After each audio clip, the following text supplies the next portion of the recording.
हर तीसरी महिला uterine fibroid से परेशान है, लेकिन क्या आपको पता है सर्जरी के बिना भी इसका परमानेंट इलाज पॉसिबल है। मैं हूं doctor Gaurav Rathore, founder of निगो लाइफलाइन होम्योपैथी। इस चैनल पर हम बात करते हैं असली हीलिंग की, बिना साइड इफेक्ट्स और बिना सर्जरी के।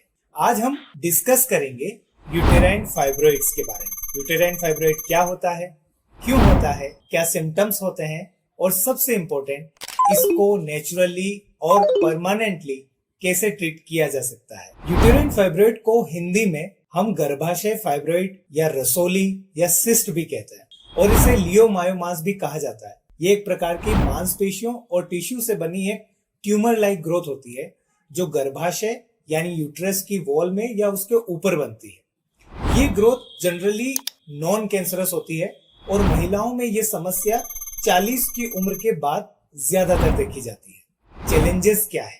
अर्ली स्टेज में सिम्टम्स क्लियर नहीं होते हैं, डॉक्टर्स अक्सर सर्जरी सजेस्ट करते हैं, पेशेंट कंफ्यूज होते हैं वेट करें या ऑपरेशन। अगर आप वाकई में बिना किसी सर्जरी के ठीक होना चाहते हैं तो वीडियो एंड तक जरूर देखना। अब आइए जानते हैं यूटेराइन फाइब्रोइड के क्या कारण होते हैं। देखिए, इसका एग्जैक्ट कारण क्या हो सकता है, साइंटिफिकली ये अभी प्रूव नहीं हुआ है, लेकिन कुछ रिस्क फैक्टर हैं जिससे ये फाइब्रोइड होने की संभावनाएं हो सकती है, जैसे मोटापा, अनहेल्दी लाइफस्टाइल, चिंता या तनाव, स्लीप साइकिल का डिस्टर्ब होना और सिडेंटरी लाइफस्टाइल यानी आरामदायक जीवन। अब बात करते हैं सिम्टम्स की। यूटेराइन फाइब्रोइड के क्या क्या सिम्टम्स हो सकते हैं। जब फाइब्रोइड बहुत छोटे होते हैं तो किसी भी तरह के लक्षण नजर नहीं आते हैं। जब फाइब्रोइड बड़े होते हैं तो कई तरह के सिम्टम्स बॉडी पर ऑब्जर्व होने लगते हैं। पहला, मेंस्ट्रुअल पीरियड्स के टाइम पे बहुत ज्यादा दर्द होने लगता है। दूसरा, दर्द के साथ बहुत ज्यादा ब्लीडिंग हो सकती है। तीसरा, मेंस्ट्रुअल साइकिल के बीच में अचानक से ब्लीडिंग होने लगती है, यानी एवरी 15 डेज या 10 डेज में ब्लीडिंग वापस से स्टार्ट हो जाती है। सिंपल शब्दों में बोले तो पीरियड्स का अनियमित होना या इरेगुलर होना। चौथा, बार बार यूरिन आना। ये ज्यादातर तब होता है जब फाइब्रोइड ब्लेडर पर प्रेशर डालने लगता है। पांचवा, रिलेशन बनाते समय यानी सेक्स के दौरान दर्द होने लगता है। सिक्स्थ पॉइंट, पेट फूलता है। पेट में निचले हिस्से पर भारीपन महसूस होता है, सूजन हो सकती है, कमर में दर्द हो सकता है, पेट में चुभन भी देखने को मिलती है। अब फाइब्रोइड है या नहीं, इसके लिए अपन अल्ट्रासोनोग्राफी द्वारा चेक करके इसको कंफर्म कर सकते हैं। तो चलिए मेरी एक केस हिस्ट्री बताता हूँ। मेरे पास एक पेशेंट आई थी, मीना, मतलब मैं नाम चेंज कर दिया है। 34 साल की थी। उनका अल्ट्रासाउंड रिपोर्ट देखा था, 5 सेंटीमीटर का फाइब्रोइड था। उनके गायनेकोलॉजिस्ट ने बोला surgery is the only option, लेकिन मीना डर रही थी। ऑपरेशन, रिकवरी टाइम और फिर फैमिली प्लानिंग का क्या होगा। तब उन्होंने मुझे अप्रोच किया। निगो लाइफलाइन होम्योपैथी पर उन्होंने कॉल किया और फिर मुझसे उन्होंने अपॉइंटमेंट लिया और बात की। हमने उनका एक डिटेल केस स्टडी किया, उनकी हैबिट्स, उनका इमोशनल पैटर्न और उनकी मेंस्ट्रुअल हिस्ट्री को समझा।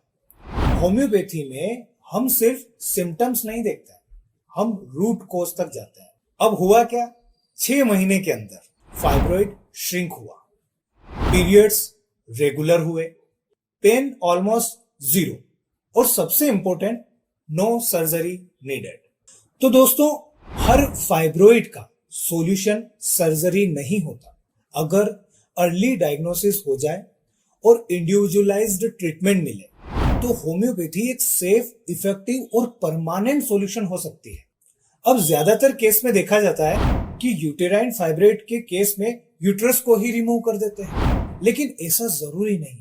यूट्रस को रिमूव करने के बाद कई तरह की परेशानियों का सामना करना पड़ता है, क्योंकि किसी भी अंग को रिमूव करना बॉडी के लिए एक ट्रॉमा होता है, एक इंजुरी होती है। तो आइए जानते हैं कि यूटेराइन फाइब्रोइड को बिना सर्जरी के कैसे ठीक किया जा सकता है।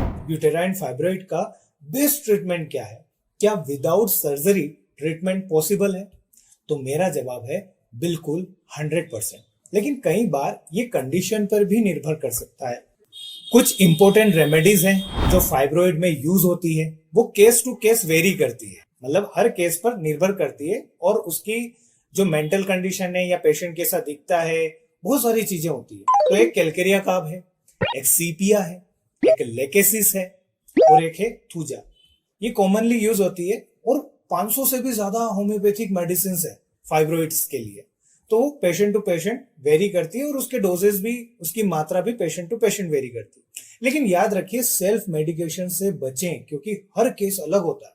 होम्योपैथी में हम माइंड और बॉडी कनेक्शन के पैटर्न पर काम करते हैं। अगर आप या आपका कोई क्लोज फ्रेंड, फैमिली मेंबर या फाइब्रोइड से सफर कर रहा है तो कमेंट बॉक्स में अपना एक्सपीरियंस जरूर लिखिएगा, मैं पर्सनली जवाब दूंगा उसका। अब आइए बात करते हैं कुछ सवालों की। तो यूटेराइन फाइब्रोइड को लेकर बहुत सारे सवाल हैं, जैसे क्या फाइब्रोइड से एनीमिया हो सकता है, क्या फाइब्रोइड से कैंसर हो सकता है, अगर इसका ट्रीटमेंट ना करें तो क्या होगा, क्या फाइब्रोइड की वजह से प्रेगनेंसी कंसीव करने में कोई दिक्कत हो सकती है। फीमेल का कई बार प्रश्न होता है कि मैं कंसीव कर सकती हूं या नहीं। तो कई सारे सवाल हैं इसके बारे में, जिसके बारे में आपको आगे नेक्स्ट वीडियो में मैं आपको बताऊंगा। अगर आपका कोई सवाल है तो आप कमेंट कर सकते हैं। चैनल को सब्सक्राइब करना ना भूलिएगा। ये है निगो लाइफलाइन होम्योपैथी, जहां हीलिंग होती है नेचुरली। तो मिलते हैं नेक्स्ट वीडियो में एक अच्छी और इंपॉर्टेंट हेल्थ अपडेट के साथ। तब तक अपना ख्याल जरूर रखिएगा। नमस्कार।